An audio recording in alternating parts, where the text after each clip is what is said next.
Samir Arora, founder and fund manager at Helios Capital. It's always a pleasure and great to have you with us. What does 2023 hold for India? India was the outperformer in that we were up at an index level 4%, whereas the US indices were pounded with 20% losses, 30% losses. Should we continue the good run here? Well, we should have a decent enough run to be happy ourselves. In the sense, it's possible this year, let's say that China goes up more because people think it's a rebound. But India itself will also do well in that situation. And if the rest of the world does badly, then we will surely outperform. Overall, I think this year I am starting in my mind on a positive note, because if I see the current issues, mostly related to US inflation and now maybe the COVID in China, the US inflation thing has been going on for quite some time. And in the next 2-3 months, I think by March, they would have finished their hikes and then they would pause for a long time, maybe the whole of this year. But at least it won't be hopefully incrementally negative news. And the China COVID situation, unless it happens to be some variant which is much more scarier than what we have seen, then we have seen this kind of a thing in India and previously in Europe and many other places where it'll run itself out in 2-3 months. And then there'll be massive unleashing of Chinese consumption and travel and all the things that we have seen in other markets.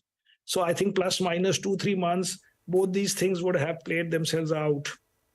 And therefore, I think this year, at the end of the year, will be higher than today. Samir, what about that India versus China factor? We had a good,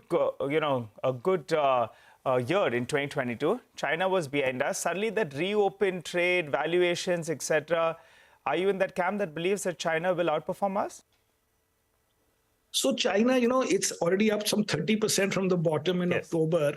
And let us say it outperforms, which, sometimes what happens is, let's say you are doing Infosys versus Satyam, and then Satyam has a scam and the stock falls 80%. But then for the next few weeks, normally the Satyam would have outperformed after hitting some 10 rupees from a starting price of 180. It doesn't matter much to a long-term this thing. I don't think in the long term China will outperform. But let us say that there is some possibility that people, because they have put so much money into China in the last 10-15 years or whatever, they won't easily quit and they'll want to play one more round. So even let them play. I don't think it'll be so much at the cost of India. It'll be that, okay, the overall basket has gone up. That is, say, the emerging market basket or Asian basket or whatever, but mostly the way they call it, emerging market basket. And then India may underperform a little, doesn't matter. Actually, in the longer term, I don't think it will. But, when you fall a lot, the rebound can be, quite sharp. Who knows? Okay. Yeah, but really comparing them to Satyam is taking it. That's to dramatize it and explain it to an Indian poor. No. Most interesting. Most interesting. But calling that big nation a scam is historical premiums you're not supposed to see. No, I take your point. I take your point. Yeah. No, I take your point that, when you're losing after having invested in 1998 or something, that might bite. I take your point completely. So a bit of a rebound is... My point is that people say India is trading at a premium to China and this is a record high. That is not because both these countries were performing and then after some time you realize, the Indian market seems to have massively outperformed. It is because China had specific policy issues, COVID issues, whatever issues, and therefore it fell. So it is one-to-one with that. And not so much that both the markets were naturally performing and then suddenly somebody's betting on mean reversal. Fair enough. Fair enough. Take your point. Now let me come to within India itself. The big bet that everyone had was financials, and they have, obviously fructified. Do we continue to play? That seems to be the consensus. Every brokerage report speaks about financials yet again. We continue to play that bet? We continue to play that bet, and because I saw your previous interview saying is the consensus the way to do it, then I said, what will I answer if she asks me? And the point is, if you look at the tech sector in the US for the last 7, 8, 10 years, every year you knew Google will do well and Amazon will do well, and they continue to do well for 7, 8 years till they didn't. But I think India, the situation is that this is clearly on a relative basis one of the better sectors, not just now, literally forever. broadly talking about the private sector, this thing, Yes. like HDFC Bank, Kotak Bank, even Axis, ICICI broadly have done very well, even in long term. So yeah, that sector will do well. Also, if you say separately that the risk today is that whether the US problems are completely over, whether the EU problems are over, which means the IT sector, which is facing that market or that economies. So I would think a locally oriented sector, which is financial, is better even from that angle. Okay.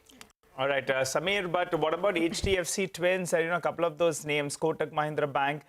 2022 was a bit of an off year for them. You expect them to get their mojo back in 2020? HDFC was not an off year. Now it was up 11% or something. 7%, yeah, 7 to 8%. 10 and a half, whatever, something, but it was in line with the market or a little ahead. Yeah. So actually, at least after 2 years of underperformance, did not underperform the market or mostly anybody's NAV this year. Last year, that. I would think HD. So one more thing is that when we say that the world is overweight and it's a consensus bet, the financial sector itself, that is excluding for the foreigners HDFC Bank, which is still zero in the index, and which is now maybe 5% of the market in absolute. If you do say 100 odd billion by whatever 2.5, 3 trillion market cap, so that 5% underweight is what makes the people feel that they're overweight. In reality, they may not be that much overweight if HDFC Bank had its rightful share in the index. Okay. We are going to bet on that. We have the 3 banks, HDFC, ICICI, State Bank in nearly same number. And we also have over the last 4-5 months, because we sold off IT in August or so, we have Axis Bank also now. So we have 4 banks and there are only 4 or 5 banks. I just had one follow-up to the point you were making earlier, where you said you've sold off on IT and you're holding on to some banks. But, I don't remember the last time when you had an opportunity to buy some of these large cap IT names 30-40% cheaper, right? Don't you think that at least you should start nibbling into these names, or are you still very cautious? Nibbling we might do. The point is, right now we have 0. But nibbling we might do. But the thing is that these guys have to still properly disappoint us. The stock price is one thing. But right now they are not. I think from this quarter, they will start talking about lower numbers and stuff like that. So far, they've been saying that we will get this project and we'll get cost-related projects and other things. But if you look at the US companies, you look at them in cloud, in security, in everything else, these business software like Salesforce, every one of them is having slowdown and the stocks are down, whereas and then EU and then UK. So I think that I may nibble, but I won't nibble before March, April, when we start thinking about them giving guidance for the year. They are not going to do anything great in Jan for me to feel that I have missed out. Plus, I'm not sitting on cash. So it's a relative trade I'm playing, right? That I've even bought Paytm, by the way. So I bought Zomato I had. So point is, it's not, we are just betting on a relative thing that which one can go up 10% more than the other. Okay, now this is telepathy. Huh? You spoke about Zomato. I was going to ask you that. In your Twitter, you had mutual funds mangoing Mafi from their investors for investing in several of the IPOs. Is it comeback time at all? If you have Paytm, would you also go to the others, Nykaa, PB Fintech, Zomato, all of them? Zomato we bought before. Zomato we bought last, 4-5 months ago, whatever the June quarter. Okay. Paytm was after the last quarter. So, no, right now we have only these 2, but we bought a few IPOs ourselves. These new IPOs, which are all down, I think one of them is not down. Fusion is not down, I think. But UP Parts and Fusion, but these are all like plus minus 0, because they're just very new IPOs anyway. So they've not had a chance to go down in case they have to. Hopefully they don't. Okay. The big theme, like we have just discussed, was financials. Is there any sunrise theme? Today morning, many people spoke about metals. Metals doesn't fit our big picture theme in our life because we have never been able to do well.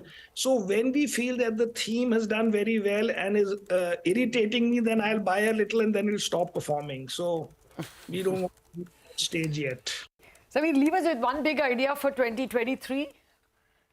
Something you're nosing around and may pounce on. No. That way, our thing is very simple, that we buy 20 stocks and bet that the pool will do well without exactly knowing whose turn it is next. So the best example to see that is, if you see in 2021 December, did anybody say that by Varun Beverages we turned out to be up 125%, or Lemon Tree turned out to be up 80%? Nobody knew. Nobody can imagine the extent to which stocks can do well. So my one point idea on which I'm going to do a talk is, people think that if they buy an idea, that if they have not done well, if they haven't researched it to the 100% and therefore are not willing to own less than 5%, they may have not done enough work. Sometimes the serendipity works, sometimes the fact that stats work, that some 30-35% of the stocks do very well relative to the market. And you have to try and get a larger part of your portfolio there without exactly knowing whose turn it is next. How could you have imagined that Indian hotels will be up 70% in a year? And if you believe that you will only buy stocks where you believe they'll go up 70%, you would never have bought these 3 stocks. Yeah. But when you 2% like we did, that was enough. It didn't matter that we did not buy 10, because we never imagined that these stocks could be up so much, so fast in a bad year otherwise. That is the trick. That's a great lesson. Serendipity also works. That also indicates a very humble lesson, that we should be prepared for these accidents. Not accidents, Pleasant ones. Pleasant surprises. Okay. Samir, have a great 2023. Thank you very much for starting it for us with Ilan.